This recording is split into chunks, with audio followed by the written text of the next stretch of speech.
This podcast is brought to you by Spirits and Distilling for those who make and drink great spirits. Join our free email newsletter for technical and creative distilling stories in your inbox every week. Learn more at spiritsanddistilling.com.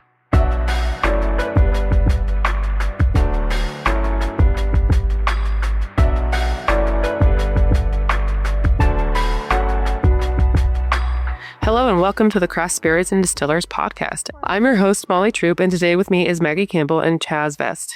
Both Chaz and his father, Darren, co-founded American Cane, while Maggie Campbell, an industry icon, is the CEO for this new venture. We're going to dive deep into rum and what makes American rum so unique.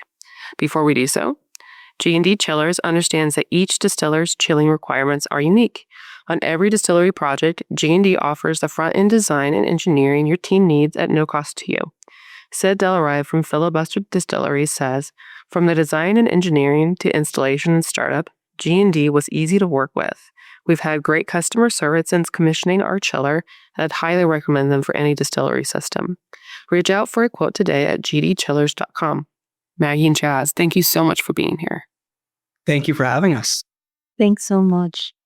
All right, we're just going to dive right in, and I want you both to tell me how you got started in the spirits industry. Yeah, so I got started in the spirits industry way back when. I took my first trip to Scotland when I was 20, so 20 years ago. And it was the first time I had been in a distillery. A weird folly of chance in the town of Oban meant I had some free time.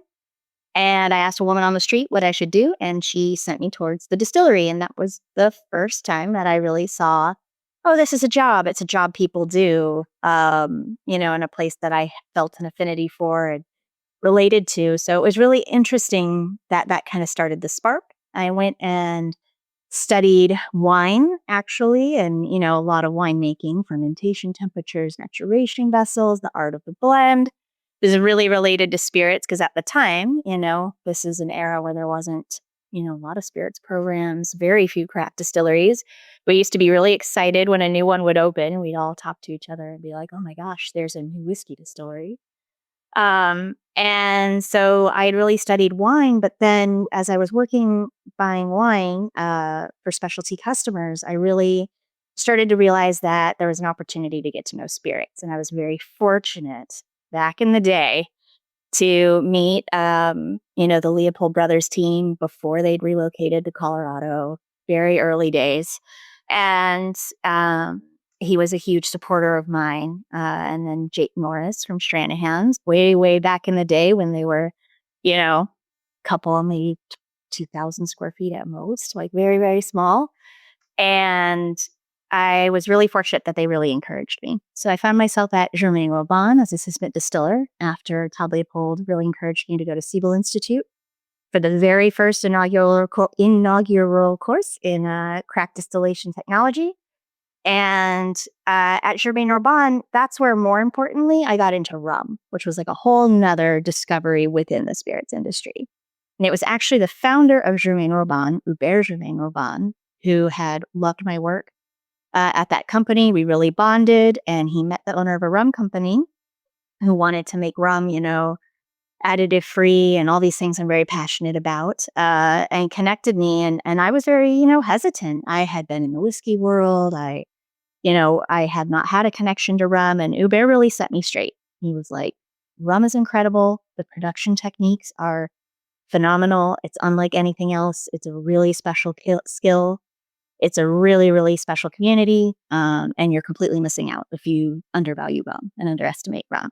So that's what got me into the rum world, which was like a whole different experience, right? Totally different fermentations, aging, blending versions, all this stuff.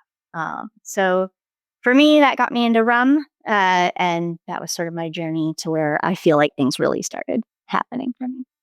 Amazing.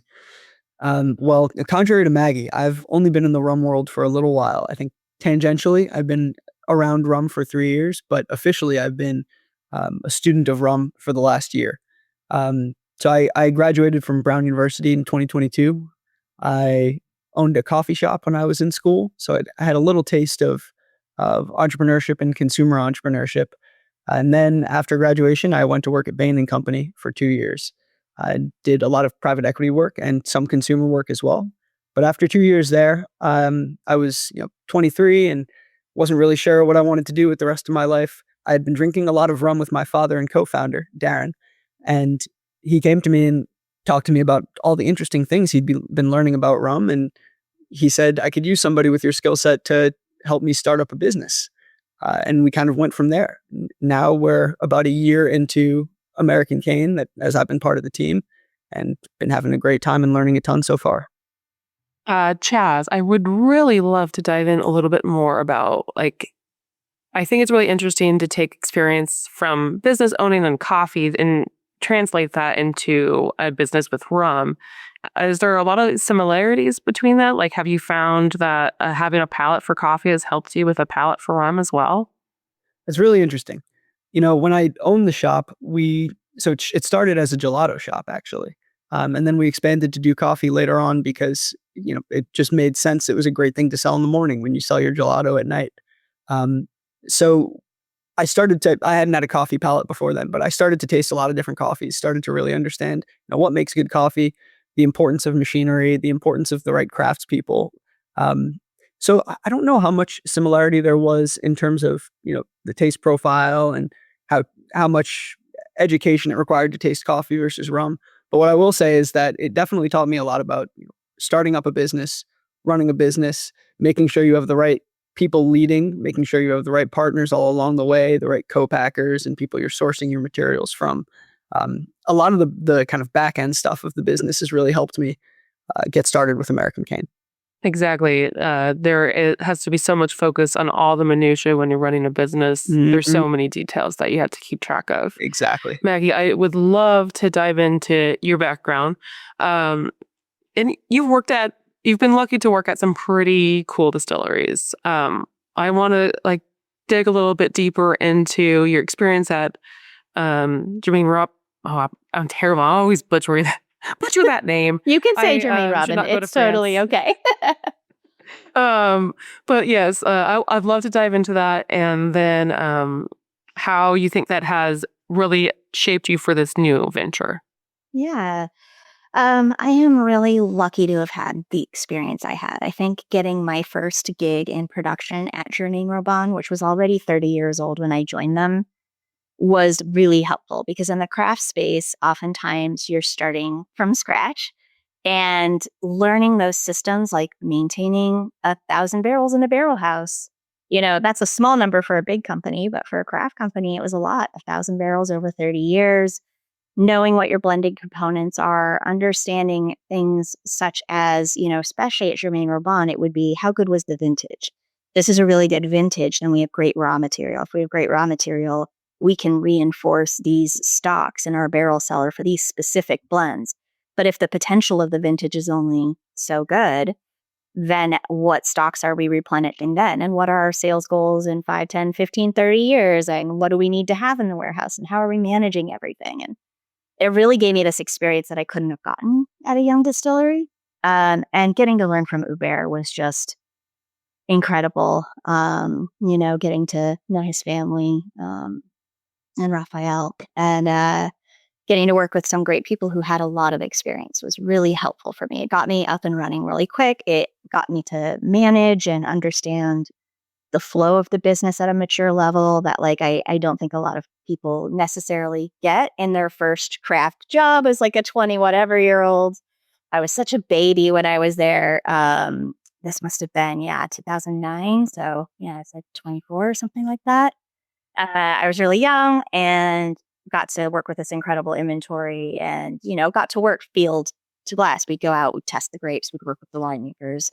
We'd distill it, we'd age it, we'd blend it, we'd bottle it. So it was really cool to get that experience. And it taught me a lot. And then to pivot to what was, a 1-year-old kind of startup distillery and getting to build from scratch, right?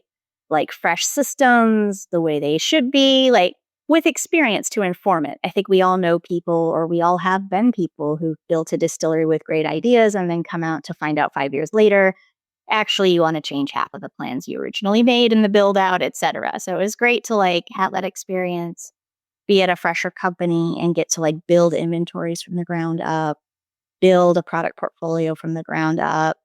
Product development is like a big passion of mine. So I think that really started at Germain, where you're thinking about, okay, what materials do I have in the barrel room? How can I create the most value based on like what people are excited about right now? What makes what I do super special compared to other people? What do I do that others don't? How can I make something really special from what's here? And I think in that sort of younger distillery, being able to say, hey, we have to, I know sales are important right now, but if we hold on to these stocks and we let them get older, the value they can command, but not holding on to so much that then you're in trouble. Or if you find you're over inventoried on something you thought would behave one way, how do you read the market to reposition it and send it, where it meets the most needs, but is also delicious and amazing. So that was really cool to get to have that experience. And then, whirlwind, other direction, moving to Barbados, going to Mount Gay, working at the oldest continually run rum distillery in the world. Talk about like an equipment decision you made however many decades ago, affecting your ability to work now. And when you incorporate new systems into old systems, and just incredible like know-how passed down verbally through relationships, as well as like amazing technicians who are like top-notch professionals at everything they do. It was pretty cool to get that big business experience, and then also being a part of the Remy Cointreau family. There's a large field of distilleries. Our good friends at Westland, that we all know from the craft community, are also part of that family, and Brooklady and Cointreau, and just being able to call with questions and advice and references. So I learned a lot. I learned because what I worked on was not just growing sugarcane and making molasses and making rum. It was also the business side, import, export, route to market, legal, and of course, business planning, financial side. It was really cool to see how a big company does that on a big level. And now I'm really excited because I'm just really thrilled to get back to more of the entrepreneurial, super creative, really passion driving new category growth, where we all know American rum is historic, and I'm sure we'll talk about that. But this modern renaissance we're having to do something really fresh again, after being at somewhere so established, is very exciting. So when Chaz and Darren reached out, I was like, great, I've had these skills, I've had these experience, let's bring it home. Let's make an American rum icon. Let's reconnect Americans with their heritage rum drinks. So I'm excited to bring that experience at a bigger company back to the community I started with, and get to build something different here. Well, I think we should just go there, right? Let's go there. Let's dive in. So I can talk definitely about, what made us start to think about this kind of an opportunity, and what made us so interested in rum and American rum. It really started probably 3 or 4 years ago, 4 at this point, I think, when Darren, my co-founder and father, started digging into our Black roots in Rhode Island a little bit more. He started to learn a lot about the ties between New England and the slave trade and the rum trade. And we started to learn, he brought me into this at this point and was sharing these learnings that he had with me periodically. It was really tied to a time when sugar and rum and slavery were super important in the Northeast. There were every single plantation that made sugar had a rum distillery. There were tons of rum processing operations going on in the Northeast, something like 100 distilleries in New England alone. And Black folks were instrumental at every level of distillation and rum craftsmanship, which was really cool to us. So from there, we started thinking, this is really interesting. This is not only our heritage, but it's kind of an American heritage. It is a core spirit. For hundreds of years, people really just drank rum. You couldn't get whiskey and bourbon in the same way you can now. Rum was the core historic cultural drink. So when we started to think, hey, maybe we want to make rum again in this country at scale, doing it as a Black-owned company, which is pretty cool to us, but really trying to celebrate and take a different path than I think a lot of large rum companies do. And we really wanted to celebrate the authentic history of rum, recognize the people that contributed to it, Black, brown, indigenous, white, and then really just hold up American rum as it is and as it has been, and really celebrate what it can be. So we built American Cane to do just that. We want to champion American rum. It's a time when rum is really trending globally. It's challenging its cousins in Kentucky and Tennessee. There's all sorts of rum growth at the high end. Our goal is just to bring, American rums, amazing, delicious American rums to the American consumer and beyond, right? To build America's house of iconic rums, producing the best kind of rums, and doing it as a Black-owned company, which is really cool to us. I have to ask. So when as a like production person, when I'm thinking of like a spirit that's kind of easy to drink, young or on age, my mind goes to rum as one of those options. Then you also have the ability to age it. It also ages very beautifully. While we could all argue a lot about white whiskey, but I don't think many people have a palate for it. It's kind of like if it's there, sure, but maybe not something you gravitate towards. While the same could not be said for rum. Like people gravitate towards rum all the time as an age. Yeah. White whiskey can be very divisive. So I'm curious if, like, looking in the historical element, you have kind of seen that. If you agree with the whole, like, that's why it was kind of a big thing historically. And then also, like, if you could expand on what maybe happened, where it went, why we, don't really consider it, like why bourbon has just been so forced down as America's spirit when there's lots of other options out there as well. Yeah, I mean, as certain periods of time ended, the slave trade ended, prohibition began. There was a period of time where, it was just hard to manufacture rum in this country. The economics didn't work out as well. And then you started to see, after prohibition, you just started to see whiskey and bourbon start to pop up in Kentucky, and that just kind of took over and became the spirit of the 20th century on some level. It was just a lot of time in between where rum didn't really make as much economic sense to make, and consumer palates started to shift, and rum just kind of got lost, and we lost our connectivity to rum as a core spirit. Yeah, I would say further, absolutely. America was this core rum drinking community. It was our heritage drink. And when World War I came, we stopped producing spirits, which, would have been very rum heavy at the time, for the war effort. But we still drank rum from the islands. So we got a taste for imported rum. It was one of the most consumed spirits. During Prohibition, we think of bathtub gin, but actually rum was, a big thing. Then we had, Prohibition. We were drinking a ton of rum. And Prohibition really, really hit the rum industry very hard. In the wine industry, you had sacramental wine. There wasn't a lot of sacramental rum for those communities. I think it's a very, sacramental, culturally binding drink, but it wasn't given the same permissions to continue production. So it really devastated it. And then World War II came again and again, ethanol for the war effort rather than caring for these rum brands. So this is like a very interrupted history of production, right? Like you're challenged with your market being interrupted in World War I, market interrupted World War II, market interrupted World War III. Americans are drinking a ton of rum, but this is when they're switching to imported rums. Post-war, we see this huge economic boom. And had rum maintained its footing, I think you would have seen it really rise with that boom, but unfortunately it had been pretty decimated. And it was really an important time in the U.S. to focus on using U.S. products and reducing imports economically post-war. So they really wanted to get us off of rum drinking and claim this American spirit that was more growing in establishment rather than rum, which was established and really hit by these events. Whiskey was growing in establishment, hit this wave of the post-war economic influx. There was so much money being pumped into the economy through social services. You saw everything really rise. And this is when you see the government really make a concerted effort to name bourbon America's heritage drink, to say bourbon, make it National Bourbon Day, to really, really push this growing industry to reduce imports, because at this point, rum was seen as an import rather than manufactured by ourselves. And I think that has unfortunately really kind of unraveled this history, and we're really ready to, like a lot of our heritage food, our heritage grains, our heritage spices and recipes, and even heritage grapes in the wine industry, like get back to these roots of like, but what is our ancestral drink? This is this drinking culture that we've lost, and it's pretty amazing. And we'll get into sugarcane and how beautiful sugarcane is.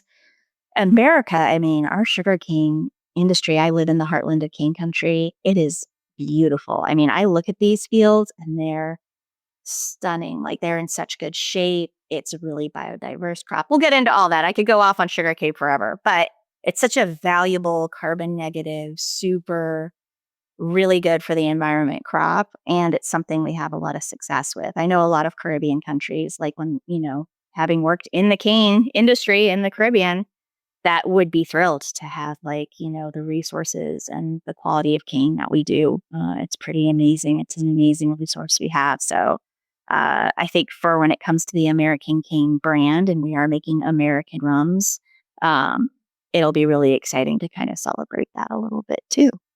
Maggie, I think that, again, you're just leading me beautifully along this interview, but I want to talk about sugarcane. And before we get too much into it, I think it's really important to talk about your journey specifically and how, in certain places in craft, you might not have had access to the sugarcane stock because doesn't always come with a rum distillery attached to it, right? Sometimes they're a little bit more removed. But you've also had this incredible insight to work at a distillery that was, I don't know if the terminology is cane to bottle, but I'm going to say that it is. So you've worked at a place like that and you're going to be able to do that again. You've also worked at places that didn't have that. What's the biggest difference besides for the obvious? And then how excited are you to be able to kind of take that and apply it at a distillery with so much historical relevance? Yeah, thank you. That's a great question. It's funny because my background was in whiskey, right? And how common is it for a whiskey distillery to have their own grain? It's not. It's all imported. It all comes from often other countries. And it was funny when I made rum in Massachusetts, I got asked all the time, where's the sugar came from? But no one ever asked me when I made gin, where did the spices come from? Or if I made whiskey in the past, where the grains came from, right? So I find it really amazing that we're so excited about where cane comes from, and that's great. But just like importing and shipping grains, which were more stable than a fresh crop. So this is the history of distillation, right? You have fresh, fragile apples and grapes. And, they're very perishable. They're only around for a few weeks. But then you have grains and they're more stable and you can store them for a certain amount of time. But if you have an excess of grains that can't store for that long, then you want to ferment them or distill them after fermentation. So just like, grains for whiskey, this is the same with molasses. So sugar, rum, just to be clear, because I know it's come up in the production community, can only be made from sugarcane. And many places in the world only recognize it if it's from molasses and or fresh pressed sugarcane juice. Both of those make amazing rums. Oftentimes, they're mingled within a rum. I think there's a myth that you either make one or the other, but we'll talk a little bit about how that's not true, and different rum blending ingredients, etc. But I think that those are the important things to know. So if you're doing fresh pressed sugarcane, it's very fragile. It's only available a few weeks a year. You have to press it. You have to harvest it and press it. So that's kill to mill is what we call that. You have to kill to mill it very quickly. Otherwise, it gets bacterially infected, oxidized, damaged. It's worthless. And boy, can you smell it in the distillate. Don't do that. So kill to mill is really important. And then you have to ferment it and distill it pretty quickly, depending on the style of rum you're making. You could do these very elongated fermentations for very distinctive styles of rum, but those are a small percentage and more of an outlier. So the traditional fresh pressed cane juice rums we see are only made for a few months of year. They're made with very specific sugarcane varietals because you only want to ripen the sugar bricks concentration to the same level that you would want to ferment to. So if you over ripen them, there's going to be way too much sugar. If you ferment it, the fermentation will crash out or stall, or you'll have issues, or you'll water it back, which no one wants to do. That's not really appropriate. So you're growing different varietals of cane to make fresh pressed sugar cane rum. They're going to ripen a little bit lower in sugar than a molasses cane. There are more different types of aromatic precursors, etc. Then when you go to make molasses, you can make molasses in a lot of different grades to a lot of different qualities. This is very important. There's all sorts of philosophies among distilleries on what grades you use and how you treat them. So Don Q is pretty open about blending grade A into blackstrap. It gives a unique flavor compound. It also increases the sugar in the blackstrap. change in your yields, change in your characters is very distinctive. A lot of places only use blackstrap because it's traditional, it's what's most affordable on the market, etc. But there is a renewed interest in something I was passionate about in Massachusetts for like grade A because it's higher yielding, there's less ash, there's less sulfur. It could be more expressive. It changes the type of aromatic precursors and the Maillard effect you get in the flavor. So people who think molasses doesn't have flavor because it's cooked make me crazy. Look at coffee beans. Coffee beans have terroir. We ferment them, we roast them, we boil them.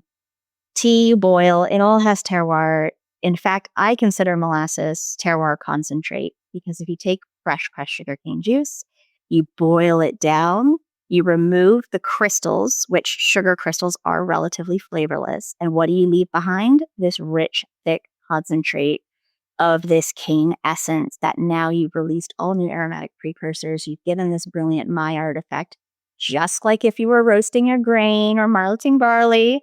I should say drying, roasting barley after you malt it, kilning it. So for me, there's just as much terroir, if not more, because you've created this rich concentrate.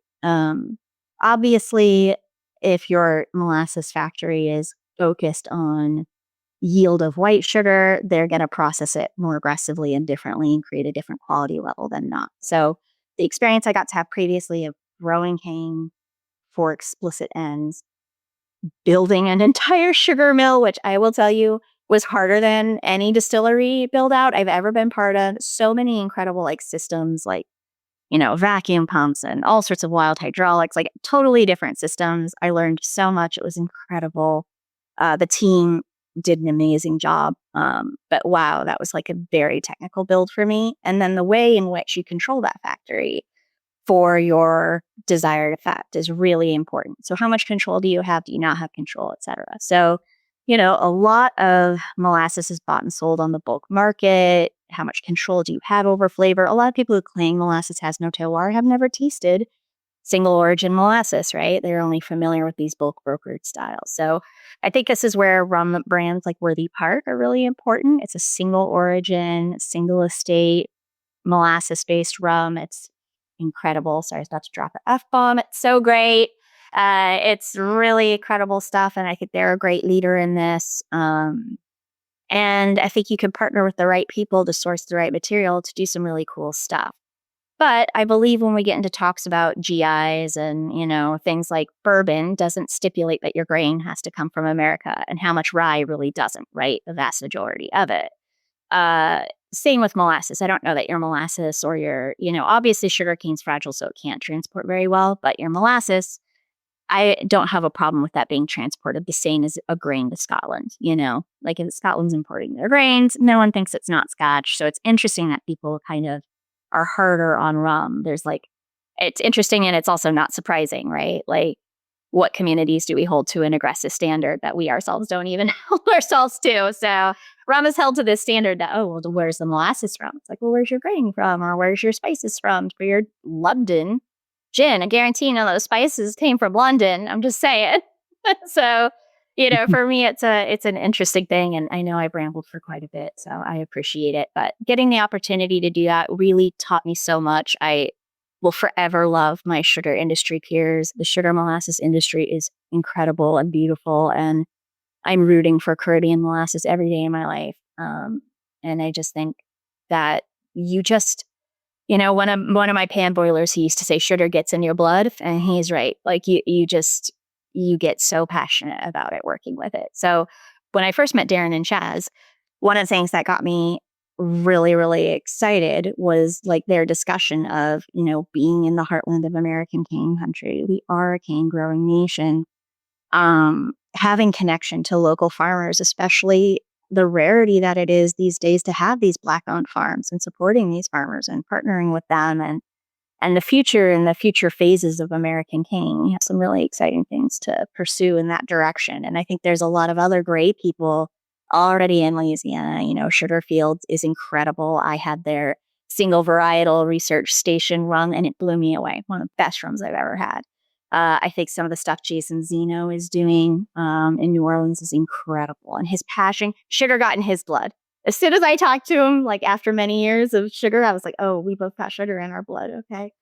And I think there's some great things happening, and we're happy to be joining them as part of it. And then hopefully making it so that every store has to have American rum on the shelf, or it's an incomplete collection. I think that would be the dream, especially American cane. I think it's fascinating because we're talking about terroir. You guys are still, very fresh, very new. And so you're kind of, I'm guessing, gathering information about a lot of the flavor differences you're either getting or going to expect. So can we talk about a little bit of the big flavor differences that you foresee? When we talk about flavor differences, I mean, that's one of the amazing things about American rum, right? You can take a Jamaican rum and you taste it and you're like, oh, that's a Jamaican rum. You can take a Barbadian rum and you taste it. Okay, that's a Barbadian rum. There really isn't a defined flavor profile for American rum yet, which is what makes American rum unique and is kind of part of the cool opportunity that we have here.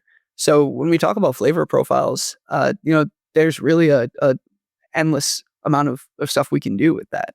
There's amazing rums that taste super different that you make in Louisiana that are completely different than the amazing rums that we make in New England, or in Hawaii, or in Florida. So that's one of our favorite things about American rum. We're super excited to be able to explore all those different flavor profiles and make delicious cane juice rums, make delicious molasses based rums, and everything in between. Yeah, and just like Australia is a really big country, and there's a character to Australian wine that runs through it. There are regional differences too. And I think that, it's all about the level of focus. For me, terroir, as someone who's studied wine extensively, I'm in the Masters of Wine program, I find there's a lot of misunderstanding of what terroir is when it's discussed in spirits. It is this sense of place. And that can come from so many things beyond the ingredients. It can come from the know-how, the climate, the environment of the cellar conditions, all sorts of things. And the level of focus is important. So say you're Nissan in Martinique, making an incredible fresh pressed rum with their local cane at their distillery that they ferment and distill and age and bottle there. That's an incredibly high level of focus.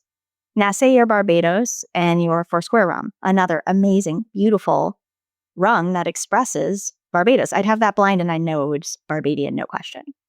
If you can't tell it, then you need to work on your regional tasting. That's a benchmark. Then Mount Gay, iconic benchmark Barbadian rums. And when you have it, Foursquare may import their molasses. They do a little bit of fresh cane, little essence here. It's a small percentage for specialty things, but a lot of their base stuff, it's imported molasses. So it doesn't have the same level of focus as if they did it all by hand themselves. But the environment in which they ferment, I will tell you, as a bread baker, working in Barbados was wild. The wild yeast there are amazing. My favorite place I've ever baked bread in my life. Sourdough starter takes off in 12 hours. It has all these tropical fruit essences. There's a natural yeast biome that's going to stick to your molasses. It's going to be in your fermenters. Unless you're a rum producer making an incredibly light style, there's certain ones out there where they will pasteurize the molasses and sterilize their fermentation tanks. And there isn't a wild yeast at play because they want a very neutral ester profile.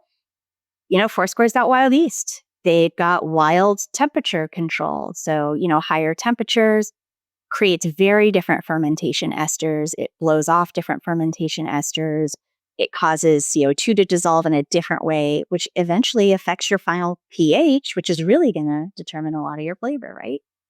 But then there's a little bit of know-how also. So a lot of Caribbean islands, like in Jamaica, you'll make, that's probably too big of a subject to get into here, but you'll do things to make these funky rums. You'll take fresh pressed cane juice and make a cane vinegar, and you'll introduce that into certain styles of fermentation to drop the pH and create a very different flavor profile.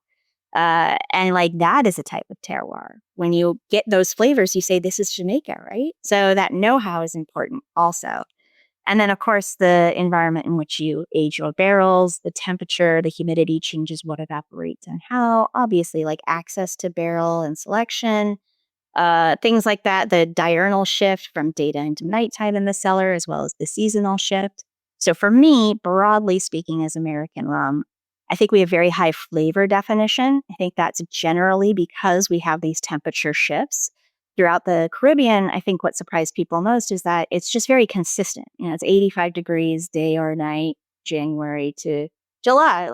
there's little blips here or there, but it's like 2 or 3 degrees difference. And, it feels like a lot when you live there. I'm like, it's really hot today. It's like 1 degree warmer, but like you feel it because it's this nuance. It's all about the subtleties and the nuance. Whereas here in Louisiana, our daytime, nighttime temperature is very different. And our seasonal temperature is very different. And those effects can change. When I say flavor definition, it means if you taste apple on your palate, you get that crisp, detailed fruit purity outline of apple.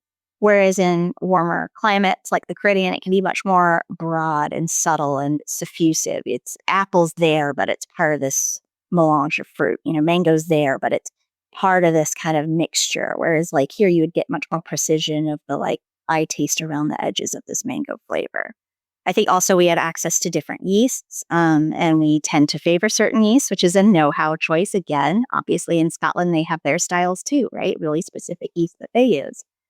And then we get this linear structure. And I think a lot of that comes from the generalized change in dynamics of temperature and humidity when we age. For me, everyone's like, you're moving to Louisiana. It's so humid. I'm like, what are you talking about? My skin is so dry right now. Like it's just different. So these different environmental factors are just really changing the way flavor expresses. So I get a linear structure on the palate instead of it being really broad and wide. It's much more linear and directed, higher flavor definition. There's a brightness to a lot of the fermentation esters that can come from a higher rate of dissolved CO2 at fermentation that I get that's really distinctive. And obviously our nationwide style tends to be dry. Like Barbados, rum is dry. If it's sweetened, it's a liqueur.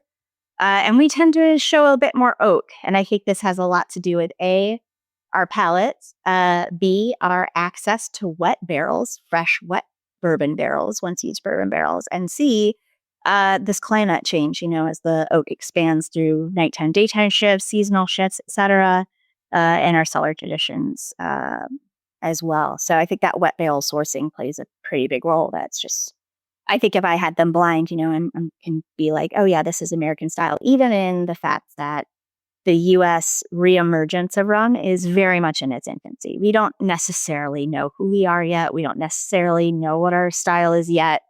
But I still think there's something about it that, when I'm going through blind samples, you can get. So it's good to see that emerging. Yeah, I mean, this is, a dream for a category, right? To be at the beginning and being able to help define it. What about that is most exciting to you other than, the potential?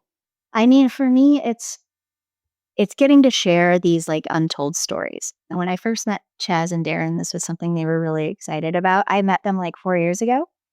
And we talked a little and I heard their concepts and I thought they had something really special. Just even the recognition that continental US drinks 25% of all rum and produces less than 1%. How many times did I know that, but never actually hear someone say that to me? I think that's something really, the opportunity they've really seized on is really brilliant. And the passion to reconnect Americans with this ancestral heritage practice, this drink, this cultural experience, and to recognize that, people from all walks of life came together throughout our history to make rum, and explicitly Black and brown folks. And this is something I really, I lived in the Caribbean. It is the primary makers of rum throughout history have always been Black and brown folks. This is something Chaz and Darren say a lot. They really keyed into this. And it's a story that we don't get to hear is like, it's not something that's a given for people, I think. And it should be. It should be so obvious, right? It's the technology, the know-how, the skill, the excellence, the inherited techniques and passed on know-how is incredible. And it was funny for me building a sugar factory because you see elements of the equipment, especially like, not to get too technical, but in the evaporators and the pan boilers that remind you of a retort. And I wonder if you go back to sort of ancestral homes like Nigeria, Benin, things like this, if we would see that same technology show up somewhere else, because we see this in like Near Screen talks a lot about the charcoal filtering, right? Being something in Nigeria, it came through the Caribbean and then made its way to Tennessee whiskey process. Like, we know that this ancestral knowledge from these communities is the technology that built these industries. So for me, like, knowing that Darren and Chaz were keyed into that, knowing that they're excited to tell the story of rum, and that rum is for everyone. Rum is American. This is this American story. It has dark spots. We're not pretending that didn't happen. It has challenging times. It's got, things, real trauma and real difficulty in it, like so much of the story of America. I don't think we have systems that aren't touched by it. But that we are,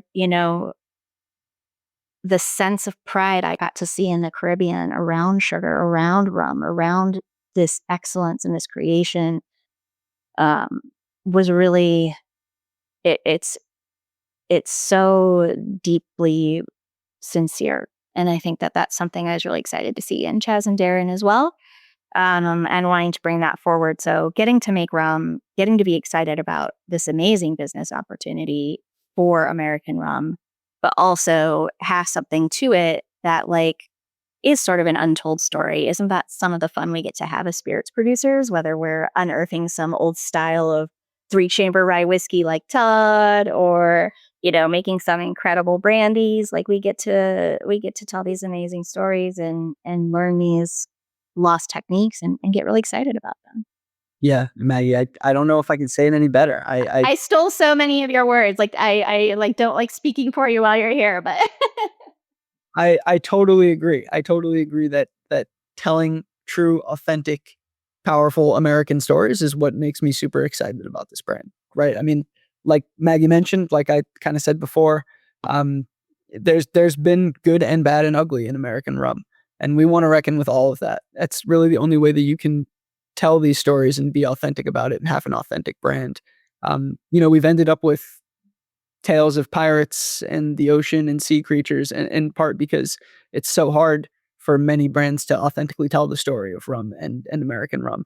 But we want to tell that story inclusively and talk about all the amazing hands that have touched rum in the past, the folks that have made it what it is today and laid the groundwork for what we believe it can be going forward. Now, there's a lot of value in what rum has meant to Americans and what it means now. We just want to bring that forward and kind of foster its growth into the future. The opportunity to just really shape the future of a major spirits category in this country is super unique, and it's very rare. And we think that that's kind of the opportunity we have here. As we build out our product portfolio, as we release different rums, super exciting releases that we are very, very pumped to discuss in the future. We'll be creating innovative rums that, push the envelope of what American rum is, from technical expertise that we have to choosing the right cane varietals to cataloging these regional rum expressions that I was talking about earlier.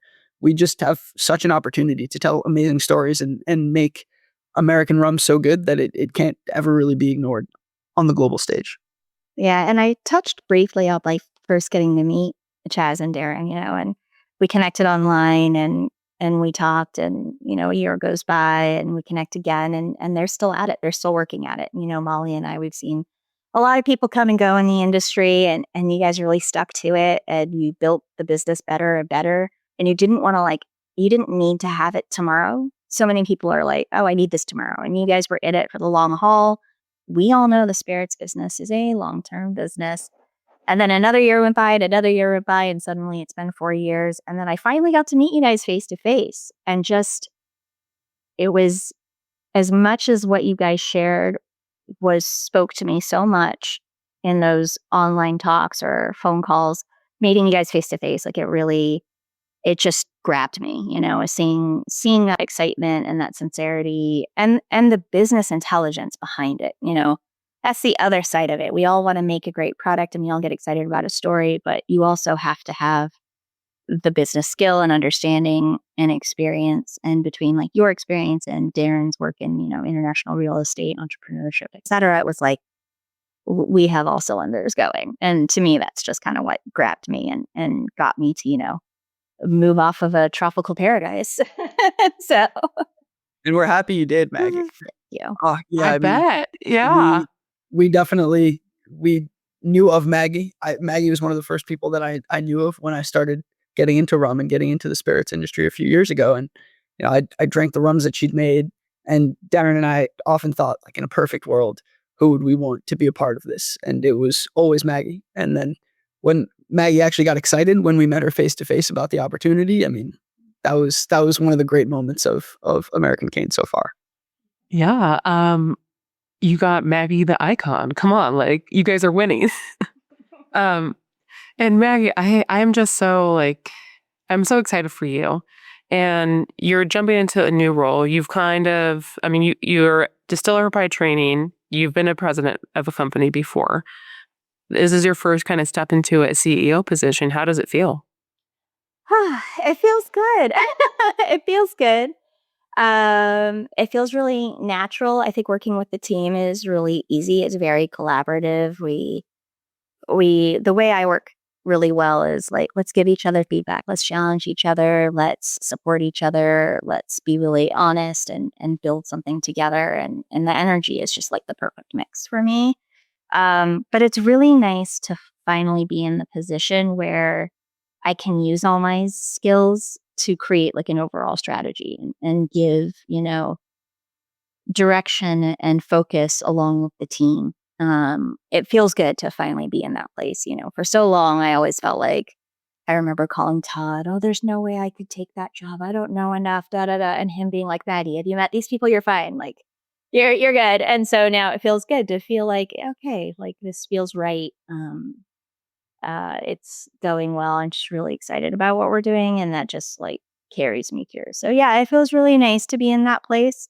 There was a while where I was transitioning more into the business side of things away from production when I took over the role of president at a previous job, and really did focus equally on like PR and markets and sales as production and direction.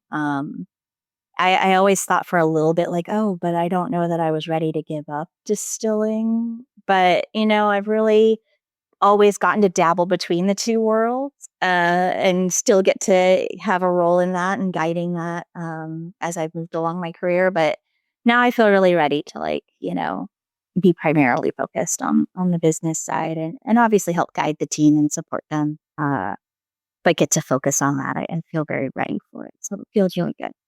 Um, and you guys you're in the startup phase. What does that phase look like right now? Every day I'm sure is very different, but what are you guys currently working on? Yeah, I mean, we're taking a phased approach. So I can give an abbreviated kind of understanding of what that phased approach looks like. You're totally right. Right now, every day is completely different. There's a million administrative tasks. There's so much to do with getting our rum created, planning for the future. There's a lot going on, but our general approach and our come to market is in phases. So phase one, the good news is hopefully launching very soon. It's going to be our second label brand, our kind of accessible brand. It's a sourced product. It's going to be a delicious, must-have, affordable rum that we're going to want everyone to have a bottle of that in your house. If you don't have a bottle of that for mixing, for drinking straight, it's going to be a problem. You need to have one of those. And that's going to be coming hopefully in a few months. So that's something to look forward to. So for phase two, we're going to be launching American Cane. It's going to be our sourced brand, and it's going to be a high-end product. So that's going to be a delicious mark that, again, you're going to want in your collection. Finally, phase three, that is the promised land, our ultimate goal, the launch of the American Cane Distillery. So with that, it's going to be in the heart of cane production in this country, in Louisiana. We're going to be making molasses and cane juice marks, everything in between, working with local farmers, getting the best cane, getting the best materials, and making the rum that we want to make and that we think is going to be amazing for American rum. We're also actively fundraising to make that happen. So if anyone's interested in supporting us in that venture, we would always appreciate that. But that's kind of the plan that we have right now. I love it. Yeah, thanks. With phase one, when people call me from the rum aisle, they say, oh, I just read an article about rum. Rum. What rum should I buy? It's like, oh my God, well, what cocktails do you make? What flavors do you like? Like everything is so different. And now I could be like, this one. Like I have my whiskey that I'm like, someone calls and they're like, I'm in the whiskey aisle. What do I? I'm like, this one. If I don't have it in my house, it's not complete. It's, I start my evening off with a cocktail with that whiskey.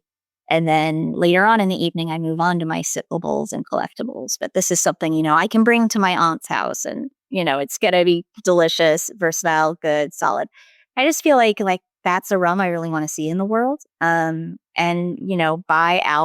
blended and selected by our rum house in North America for the North American market. That's a rarity to see, and we're the 25% of all rum drinking happens here. So I think that'll be really great. And like Chaz said, we've got links on our website for investing. Investing, as we all know, is, it's challenging and it's also exciting because you get to bring on partners and get people's feedback and work together. So that's something that's a big part of our day-to-day along with the creation of the brand. But we are working on being able to release product in, not too long from now. So that's very exciting. I'm really excited because one of my favorite summer drinks is a daiquiri. So sounds like I might be able to support you guys and have a daiquiri. So I'm excited about that. Thanks. Amazing. Yeah, when we started tasting rums, the first thing that I made was a daiquiri with the rum that we loved, and it was delicious. So something to look forward to. Absolutely. And I think that is a great note to end on. For 30 years, G&D Chillers has had the proven solution for distilleries. Visit them today at gdchillers.com. If you've enjoyed this podcast, go to spiritsanddistilling.com and sign up for our free newsletter featuring new stories every week from some of the best writers and distillers in the distilling world. Maggie and Chaz, if people want to learn more or taste for themselves some of the results of what you've been doing, how can they dig a little bit deeper? Yeah, so you can visit us on our socials. We have an Instagram, fresh Instagram, just began. It's at American Cane. And you can also visit us on our website, americancane.com. There's links at the bottom if you want to communicate with us or inquire about fundraising and investing, which we'd love to hear from folks. And I'm pretty easy to reach. You can find me specifically at Half Pint Maggie on those socials. And I also wanted to say real quick, I love that you have GB Chillers as your sponsor. I've had them in the past. I love them. I think people can give chillers a hard time, but you only notice them when they're not working. And most of the time, they're amazing. So, I kind of loved hearing that. It made my heart a little warm, a little bit of a throwback. So, good memories. Yeah. GD Chillers, thank you for your sponsorship. We all love you. All right. We'll be back in 2 weeks with another in-depth distilling conversation for you. Thanks for joining. Thanks. Thank you.